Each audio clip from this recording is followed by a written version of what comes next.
ажилд ороход болсон явдал сургамжит өгүүлэлэг. Нэгэн компани удирдлага ажилд орохоор ирэхстээс ийм нэгэн асуулт асуужээ. Тэгээд хэн хамгийн сайн хариулна тэр хүнийг ажилд авна гэж. Энэ асуултад буруу зөв хариулт гэж байхгүй.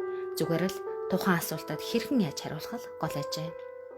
Асуулт нь нэгэн зилүүд газар бороотой, салхитай, харанхуй шөнө та өглөө болтол ганцаараа машин барьж явж байна. Таны машин спорт загварын 2 хүний суудалтай. Гэтэл урдхан талд чинь байгаа автобусны буудал дээр 3 хүн зогсож байна.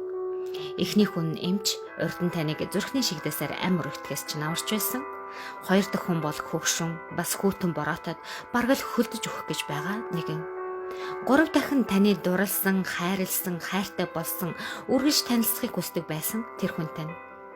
Цаг агаар улмал муудаж байгаа бөгөөд таны машинд зөвхөн ганц л хүн суух ёстой. Ийм нөхцөлд та юу хийх байсан бэ? Ажилд орохоор ирсэн хүмүүс ингэж хариулж байв. Өвчтөе хөгшнийг аавна. Тэгээд хамгийн ойрын эмнэлэгт хүргэж өгнө. Эмчид амь насаараа өртөө болохоор эмчийг аавна. Цаашдын амьдралаа илүү ад жаргалтай болгохын тулд үргэлж танилцахыг хүсдэг байсан дурлсан хүнээ аавна. Нийт хүмүүсийн 90% нь хүний мөстэй сонголтыг хийж өвчтөе хөгшнийг авах байсан гэсэн хариултыг өгчээ. Харин нэг л хүний хариулт тэдэнд таалагдсан ба түүнийг ажилд авсан. Тэр хүн ингэж хариулжээ.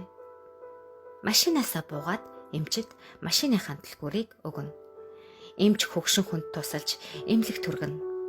Харин би амьдралынхаа хайрцтайгаа автобусны буудал дээр хоёулахнаа үлдэж түүнийг илүү ихээр таньж мэдэх боломжтой болох юм.